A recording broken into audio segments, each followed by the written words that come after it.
இவர் படத்தில் ரொம்ப நல்லா நடிப்பார், நமக்கு நல்லா தெரியும். நல்லா டான்ஸ் ஆடுவார், நல்லா ஃபைட் பண்ணுவார், ஏன் நல்லா வசனம்லாம் பேசுவார். ஆனால் இவர் இப்படி பாடுவார்னு நான் சத்தியமாக எதிர்பார்க்கவே இல்லை.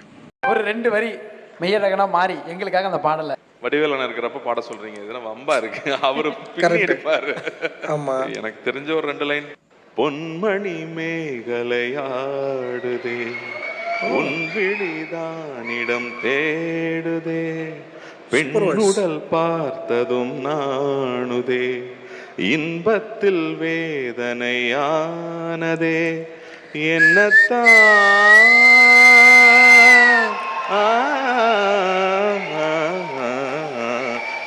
என்னத்தான் உன்னை எண்ணித்தான் ஊடல் மின்னத்தான் வேதனை பின்னத்தான் சொல்லித்தான் நெஞ்சை கிள்ளித்தான் என்னை சொர்க்கத்தில் தேவனும் சோதித்தான் மோகந்தான் சிந்தும் தேகந்தான் ராகத்தில் நான் நிற்க ஆனந்தம் தான் இந்த